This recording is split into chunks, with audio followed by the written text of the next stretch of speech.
마태복음 17장 14절에서 21절까지의 말씀. 그들이 무리에게 이르매 한 사람이 예수께 와서 꿇어 엎드려 이르되, 주여, 내 아들을 불쌍히 여기소서. 그가 간질로 심히 고생하여 자주 불에도 넘어지며 물에도 넘어지는지라. 내가 주의 제자들에게 데리고 왔으나 능히 고치지 못하더이다. 예수께서 대답하여 이르시되, 믿음이 없고 패역한 세대여, 내가 얼마나 너희와 함께 있으며 얼마나 너희에게 참으리요. 그를 이리로 데려오라 하시니라. 이에 예수께서 꾸짖으시니 귀신이 나가고 아이가 그때부터 나으니라. 이때 제자들이 조용히 예수께 나와 이르되, 우리는 어찌하여 쫓아내지 못하였나이까? 이르시되, 너희 믿음이 작은 까닭이니라. 진실로 너희에게 이르노니 만일 너희에게 믿음이 겨자씨 한 알만큼만 있어도 이 산을 명하여 여기서 저기로 옮기지라 하면 옮겨질 것이요, 또 너희가 못할 일이 없으리라. 아멘. 먼저 광고 드리겠습니다. 오늘 저녁 8시 원데이 다니엘 기도회가 있습니다. 저녁 8시에서 10시까지인데 시간 내셔서 함께 은혜 받으시기 바랍니다. 교회에서 또 유튜브를 통해서 여러분들에게 방송해 드리겠습니다. 오늘 본문에 나오는 간질병이죠. 경련을 일으키고 엎드려지며 구르며 거품을 일으키는 간질병 증세가 나타납니다. 소위 귀신이 들린 거죠. 어찌 보면 이 귀신 들림의 문제는 정신적인 것이라 할 수 있습니다. 고통당하는 한 아들의 이야기를 읽다 보면 지금도 이 시대의 많은 사람들이 세상에 대한 원망, 분노, 또 어그러진 사회에 대한 고통, 힘듦으로 인해서 간질병과 같은 증세를 호소하며 살아간다고 볼 수 있습니다. 실제로 이런 사람들이 주변에 많이 있죠. 여러 가지 스트레스로 인해 정신적인 질환이 생깁니다. 어쩔 때는 미칠 것만 같습니다. 마음이 갈기갈기 찢어지고 무너지는 것 같습니다. 어떨 때는 주체할 수 없는 울분을 터뜨릴 때도 있고, 자해를 하기도 하고, 묻지마 폭행이나 살인까지 합니다. 오늘 본문의 아버지는 아들의 마음을 붙잡아주고 싶었습니다. 그래서 예수님에게 찾아왔습니다. 하지만 제자들은 아무 일도 하지 못했습니다.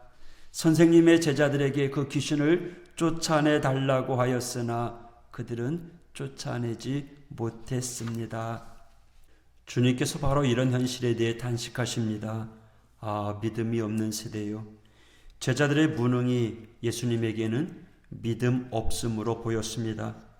요한복음 14장 12절에 나를 믿는 사람은 내가 하는 일을 그도 할 것이요, 그보다 더 큰 일도 할 것이라고 말합니다.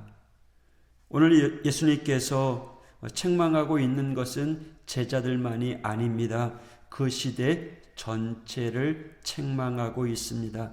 믿음이 없는 세대를 탄식하시던 주님은 아이를 주님 앞에 데려오라고 말씀하십니다.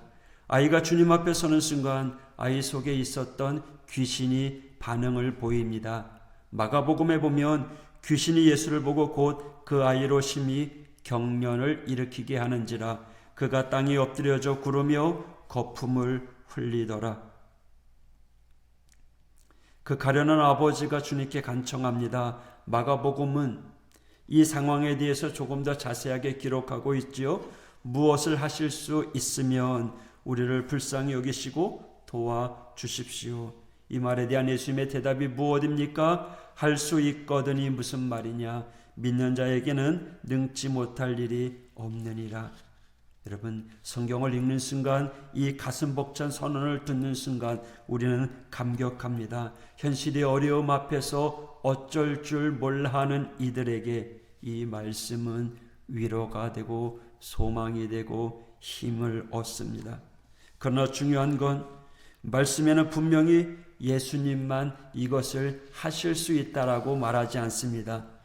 이것은 모든 믿는 자들이 가능한 일이라고 말합니다. 믿는 사람에게는 모든 것이 가능하다. 믿는 자에게 능히 하지 못할 일이 없느니라. 믿는 이에게는요, 귀신을 쫓아내는 것뿐만 아니라 다른 생의 문제까지도 해결할 수 있는 능력이 있다는 거죠. 제자들이 조용히 예수님께 나와 묻습니다. 우리는 어찌하여 쫓아내지 못하였습니까? 이 질문은 그 당시 초대교회가 풀어야 했던 신앙적 숙제였습니다. 아니, 지금 우리가 풀어야 될 숙제이기도 합니다. 오늘 20절에 너희 믿음이 작은 까닭이니라 진실로 너희에게 이르노니 만일 너희에게 믿음이 겨자씨만 한 알만큼만 있어도 이 산을 명하여 여기서 저기로 옮겨지라 하면 옮겨질 것이요 또 너희가 못할 것이 없느니라. 마가복음은 이렇게 이야기합니다. 이르시되 기도 외에 다른 것으로는 이런 종류가 나갈 수 없느니라 하시니라. 조금은 진부해 보일 수 있고 당연한 이야기처럼 들릴 수 있습니다. 하지만 이것 외에 답은 없습니다. 믿음만이, 기도만이 해결책이 되는 줄 믿습니다. 인생에 지름길은 없습니다. 신앙에도 다른 수가 없습니다. 하나님 앞에서 꾸준히 성실과 인내로 가는 길밖에는 없습니다. 문제는요, 우리가 그 가는 길을 잃지 않고 또 낙심하지 않는 것입니다. 그래서 기도가 중요한 것입니다. 기도해야 악한 영들의 실체가 보이고요. 또 기도해야 주님의 마음을 알 수 있습니다. 그래야 주님과 공감하게 되는 거죠. 주님의 마음이 아니고는 악한 영들을 물리칠 수 없습니다. 그러게 기도하지 않을 수 없는 거죠. 여러분, 기도만이 살 길입니다. 어찌 보면 좀 더딘 해결책 같지만 그러나 이 길밖에는 없습니다.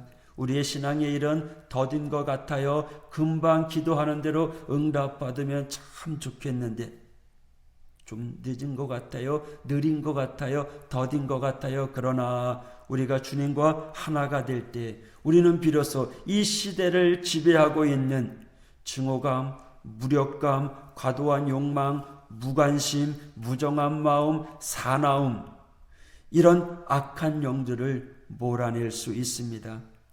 주님이 오늘도 그 일을 위하여 저와 여러분을 부르셨습니다.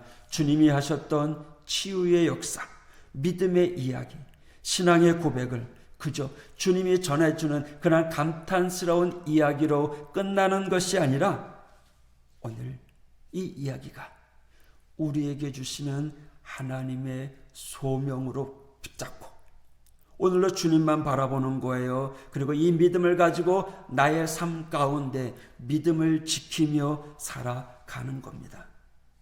제자들을 세우셨던 주님께서는요, 우리에게 하시고자 하는 일들이 많이 있습니다. 여러분, 우리가 주님의 일 해야 할 일들이 얼마나 많은지 모릅니다. 우리는 그 일을 해야 할 제자들인 줄 믿습니다. 여러분, 어떤 목적으로 세상을 살아갑니까? 바라기는 하나님의 영광을 위해 살아가는 저와 여러분 되길 원합니다. 이 세상 가운데 흔들리지 않는 믿음을 가지고 주님과 함께 동행하며 주님께 기도하며 맡기며 의지하며 살아가는 하나님의 성도들, 그래서 오늘도 능히 감내하며 나가는 이 하루가 되길 원합니다. 기도하겠습니다. 하나님 아버지, 감사합니다. 오늘도 작은 믿음이라고 할지라도 우리에게 불일듯 일어나 하나님께서 우리에게 맡겨준 사명 오늘도 능히 감당할 수 있도록 하나님 붙잡아 주시옵소서. 오늘 이 저녁에 다니엘 기도회로 함께 또 기도하려고 합니다. 하나님 은혜를 베풀어 주셔서 오늘 하루도 주 안에서 승리의 하루가 되게 하여 주시옵소서. 예수님 이름으로 간구하며 기도하였습니다. 아멘.